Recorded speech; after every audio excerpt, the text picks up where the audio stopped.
Galera, bom dia, boa tarde, boa noite. Vamos começar aqui nosso papo, né, de hoje, nossa aula de sociologia, falando, né, sobre uma obra aí muito importante, né, no atual contexto aí do século XXI, que é Modernidade Líquida, né? E aí vamos falar também sobre o autor Zygmunt Bauman,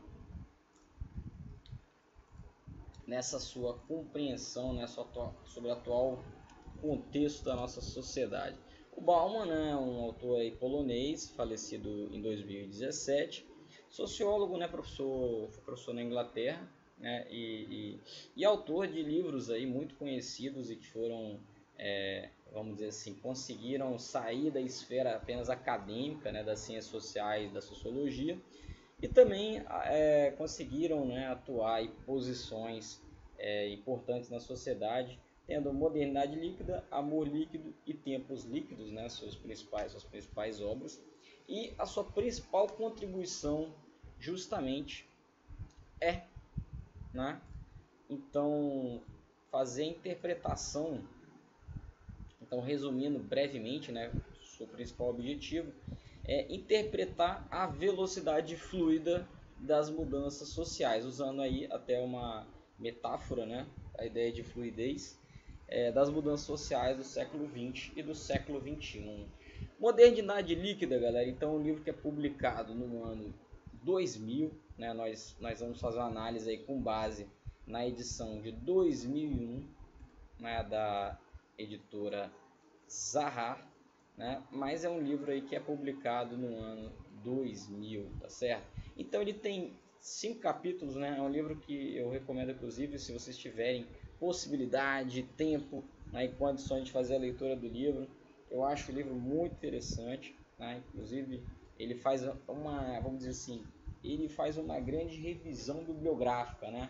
Não é um livro que trata de uma pesquisa em si, literalmente, né, talvez uma pesquisa aplicada, mas ele faz uma grande revisão bibliográfica, né, pega alguns estudos de casos também, né, então o Bauman, a leitura é bem interessante. E aí o capítulo chamado Emancipação, né, que ele trata dos dilemas, né, de ser livre, dos dilemas de ter liberdade, né, por exemplo, se isso seria uma bênção, se isso seria uma maldição, né. Individualidade, ele já trata, calma aí que minha setinha está bugando aqui. Individualidade, ele já trata toda uma questão, né, de pensar, né, sobre realmente a nossa questão dos indivíduos na sociedade atual, o tempo e espaço, né, a ocupação do tempo e do território também, né, como se dá, as relações de trabalho na modernidade líquida e, por fim, a noção, a ideia de comunidade, né?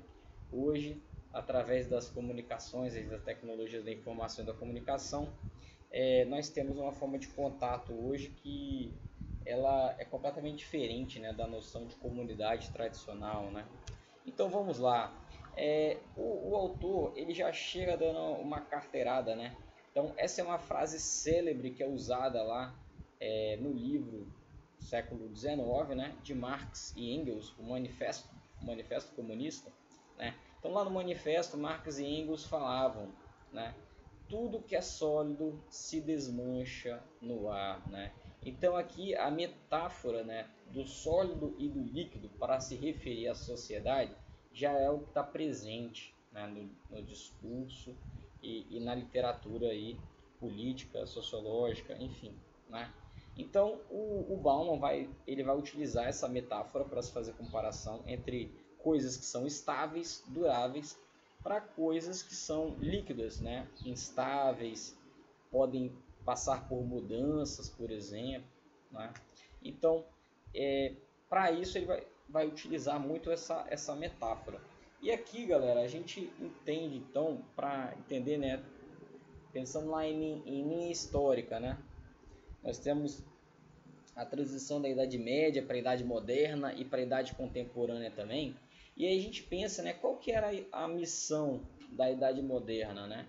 A missão da modernidade, ela surge, né, de uma série de insatisfações, né? A gente lembra lá do Iluminismo, por exemplo, né? Ou da própria questão do desenvolvimento tecnológico, a Revolução Industrial. E a gente tem o quê?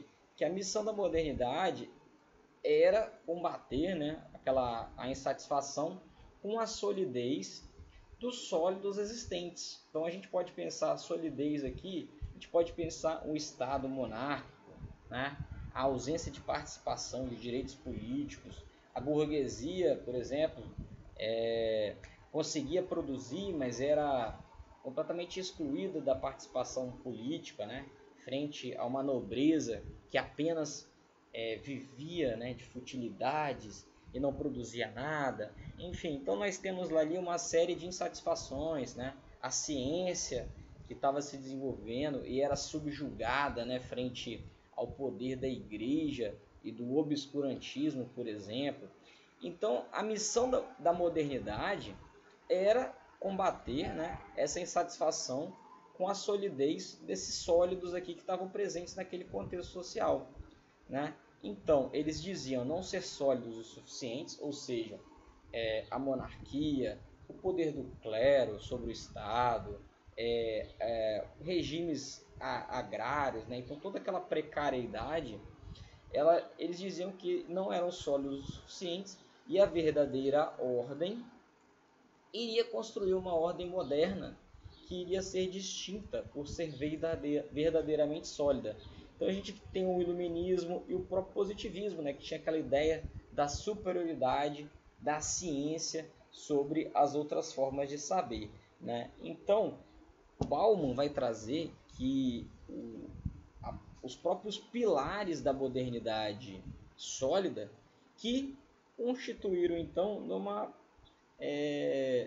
numa subsequente liquidez, porque a própria modernidade foi formada em combater, né, em transformar a sociedade, quando na verdade parece, né, que o Bauman vai mostrar que essa transformação do sólido se desmanchando no ar, né, aqui no Marx e Engels fazer uma crítica aí ao capitalismo, né, as contradições do capitalismo. Por outro lado, a gente vai ver que dessa forma então, né, a sociedade e a modernidade líquida vai mostrando aí como essas mudanças realmente na sociedade são fluidas, né? São instáveis e imutáveis. Beleza, galera? Só conferir o tempo aqui para essa gravação não ficar tão grande e a gente transformar numa aula tão cansativa. 7 minutos, beleza, vamos lá.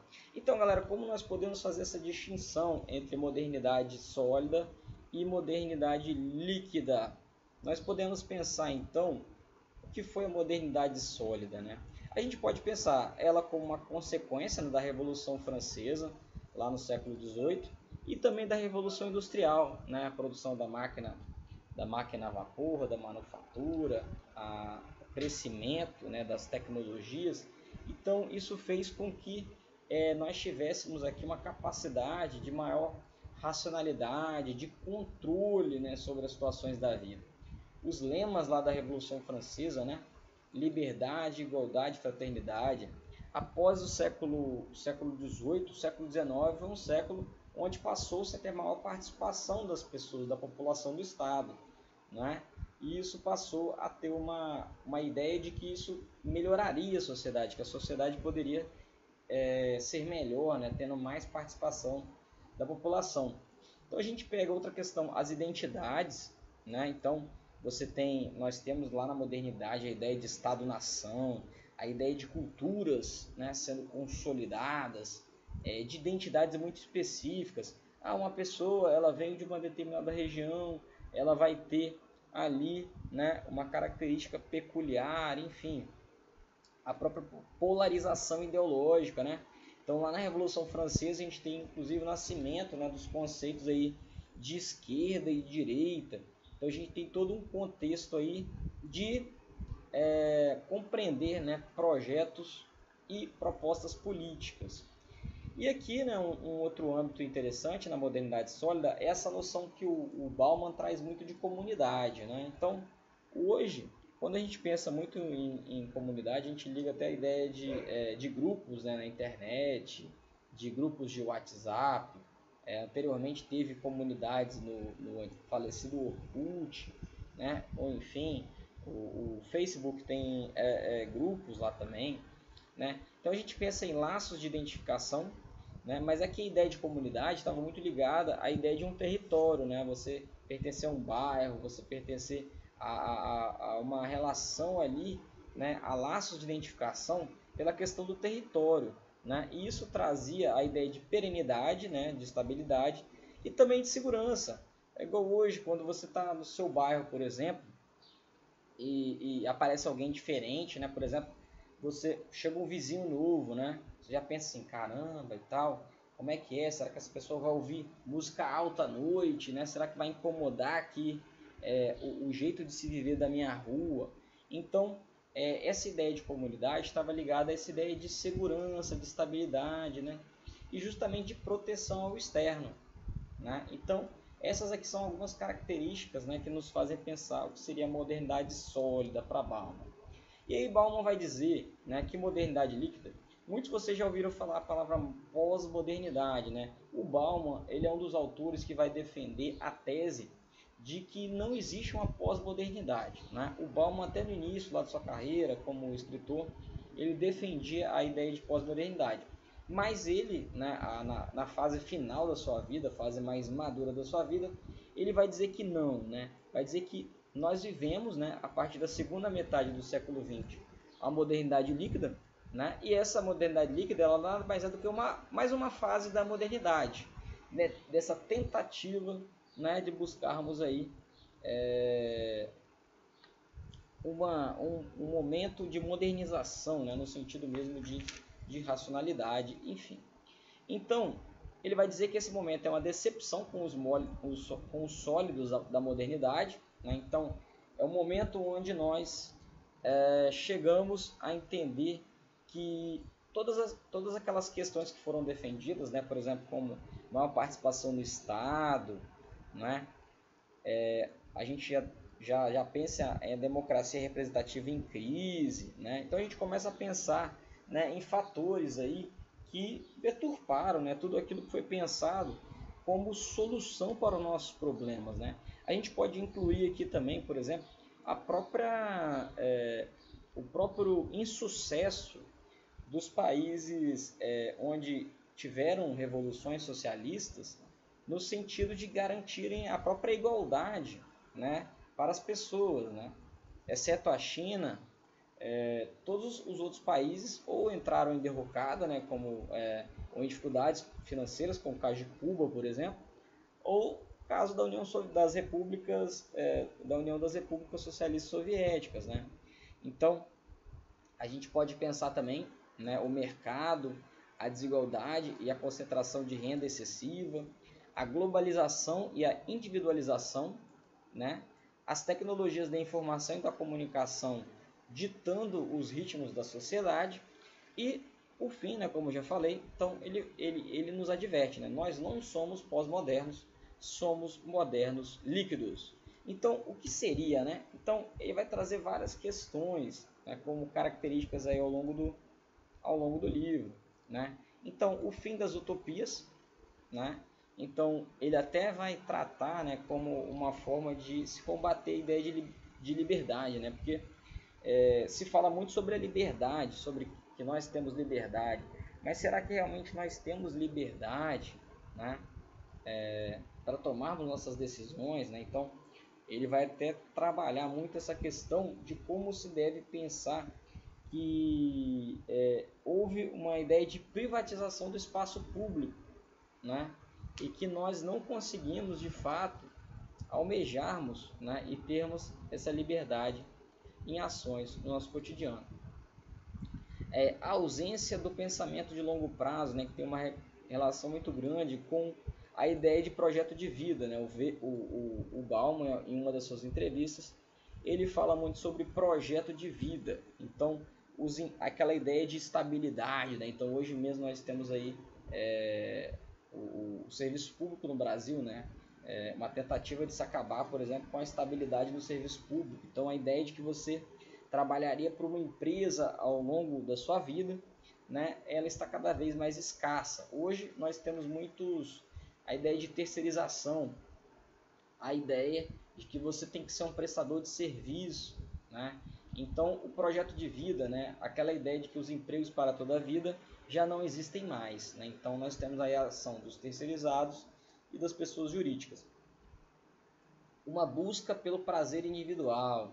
Ele tem um dos tópicos, né, do livro do Bauman, né, que se chama Tenho carro, posso viajar. Então, a ideia de que eu tenho que comprar algo para ter uma experiência ou viver uma experiência. Então é como se a vida fosse pequenas experiências ao longo dela, né? E como isso vai nos agradar, como isso vai nos trazer felicidade, né? Então a ideia de desregulamentação também, né? De que tudo não deve ter regra, né? Então a concorrência capitalista deve acontecer de uma forma livre, deixe estar, deixe passar, né? E tudo isso gera uma incerteza, uma insegurança, né? Se eu não tenho um trabalho mais para a vida toda, se o tempo todo eu tenho que estar buscando uma experiência, um prazer individual, né? Isso gera uma incerteza, uma insegurança nos relacionamentos, na relação familiar, na relação com a comunidade, numa relação também no ambiente de trabalho. Então, a procura por algo que seja sólido, administrado, faz na modernidade uma substituição líquida permanente. Então, aqui é aquela ideia, né? Tudo que é sólido se desmancha no ar. Então, é uma liquidez permanente, né? Então, a gente observa aí muitas profissões que vão surgindo, né? Muitas ligadas à inteligência artificial, à tecnologia e aplicativos, né? Isso faz com que se gere aí uma certa instabilidade muito grande no âmbito pessoal e no âmbito econômico também, galera. E aí, o último slide, né, antes da gente encerrar, para o vídeo não ficar muito grande. Então aqui alguns desses aspectos que o Bauman vai trazendo. A fluidez, né, os fluidos escorrem, se esvaem, né, então essa liquefação das relações, galera. Então, ela se envolve tanto na questão do trabalho, na família, na política também, no amor, né? O Bauman, ele vai trazer um livro específico sobre o amor, tá? Chama, para quem aí está sofrendo conflitos amorosos, para quem afilandou e não está entendendo esse novo momento da liquidez das relações, leiam aí Amor Líquido de Bauman também. Na amizade, galera, e na identidade, né? Então, hoje em dia nas redes sociais, né, é muito fácil você bloquear alguém, você cancelar alguém. Olha que doideira. A cultura do cancelamento nada mais é do que uma ideia de liquidez, né? A pessoa não tem mais uma identidade fixa, né? Ela teve algum comportamento ali específico, eu vou lá e bloqueio, eu vou lá e desfaço a amizade, deixo de seguir. Olha que doideira, né? Então aqui a gente tem um resultado com isso, segundo Bauman, né? Angústia, ansiedade, medo e outros temores. Então aí nós temos uma relação, né, de estabilidade como cidadão, né, que era aquilo almejado lá pelos valores iluministas da modernidade sólida, para nós virarmos apenas um consumidor. Então assim como eu compro uma camiseta e depois que ela não me serve mais, que ela fica desbotada, eu vou lá e troco ela, né, jogo fora, dou, enfim, eu vou lá e compro outra. Então ele diz que todos os aspectos da nossa vida social, as nossas relações sociais também estão como essa relação de consumidor, galera. Então olha que doideira, né? Então eu deixo de ter esses contatos aí de uma forma relacional e passo a me relacionar como consumidor. Então, em relação às questões afetivas, né, as relações amorosas, laços momentâneos e volúveis, superficiais e pouco seguras. Então, ele compara muito, né, como a economia de mercado, o próprio capitalismo, transformou até as próprias relações amorosas, né? Tinha-se toda o romantismo tradicional, né? E as relações amorosas acabaram também sendo relações de mercado, né? Relações de consumo apenas, de um prazer individual momentâneo, ao invés de se ter toda aquela ideia romântica, né, da modernidade sólida. Elas podem ser desfeitas como uma mercadoria, né? Assim como eu posso adquirir, eu posso também descartar, né, e fazer a fila andar. Galera, então chegamos aí a 20 minutos, tá? Eu vou transformar então em 2 vídeos, né, para não ficar tão grande. E essa aqui foi a primeira parte, né, da nossa saga aí sobre modernidade líquida. Já, né, logo em seguida, nós vamos aí gravar o vídeo 2 sobre modernidade líquida. Beleza? Valeu, galera. Até mais.